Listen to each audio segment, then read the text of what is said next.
The DOTr under Secretary Arthur Tugade is heading into the final year of office. Much has been accomplished, and Motoring Forum discusses Secretary Tugade's recent accomplishment report for his department. When DOTr Secretary Arthur Tugade assumed office back in 2016 as a member of the cabinet of President Duterte, he faced the gargantuan task of solving many problems facing the transport sector, as well as problems within his line agencies. Metro Manila suffered traffic congestion that was said to cost the economy billions in lost man-hours. Mass transportation was a mess, with commuters spending half their day just going to and from work, and the commute was uncomfortable to say the least. Light rail transit service was bad and getting worse. The LTO was having problems meeting huge backlogs in the issuance of license plates for registered vehicles and driver's license cards. And we're only talking about DOTr problems related to motoring and land transportation. That was around 4 or 5 years ago.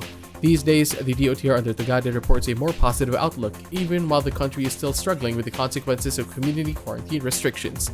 During the second session of the virtual forum called Sulong Pilipinas 2021, Partners for Progress, conducted by the Economic Development and Infrastructure Clusters, Secretary Tugade presented a rosier picture for mass transportation, rail services, LTO workings, and the progress of projects being completed, still ongoing, and being planned. How to provide efficient, safe, and affordable transportation was among the problems that needed solving, especially after the COVID-19 pandemic hit. But it was during the pandemic that the DOTr established the EDSA busway, which cuts short travel time of commuters on the busiest thoroughfare in Metro Manila. During the pandemic, people turned to cycling to work and to go to home. And to make this safer, the DOTr reports the establishment of 296 kilometers of bike lanes complete with pavement markings, bollards, and solar studs. Plans call for the establishment of 535 kilometers of bike lanes in Metro Manila, Cebu, and Davao by year-end. Also during the pandemic, the DOTr continued plans to rationalize and improve the mass transport network in Metro Manila and in the provinces. This is being done while helping provide transport for health and frontline workers and even authorized persons outside residence, or APORs, with its free ride program tied in with its service contracting program that was originally meant to help jeepney and bus drivers to continue earning enough during lockdowns. The DOTr said it opened 5,803 new and old routes, complemented by 234,939 PUV units. The LTFRB also opened 60 more jeepney routes with 2,000 operating units in Metro Manila. Around 195 provincial bus routes were also opened, with more than 2,600 provincial bus units to and from Metro Manila, subject to requirements of the local government units. Heading into the final year in office, the DOTr under the Duterte administration has seen huge progress and improvements in rail services.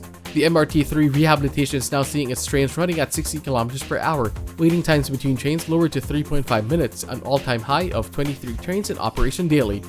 First conceived in 1973, the Metro Manila Subway, the country's first underground railway system, is now deep into construction stage, with tunnel boring machines, or TBMs, dubbed TBM Kaunlaran and TBM Perlas ng Silangan, poised to start major digging work. Other progress in rail development: the Manila to Clark Railway plant in 1993 now undergoing full blast construction. The MRT-7 now currently halfway complete. The LRT-2 East Extension set for inauguration in June. The Common Rail Station to be partially operable by fourth quarter, and the Mindanao Railway project now approved by the NEDA board.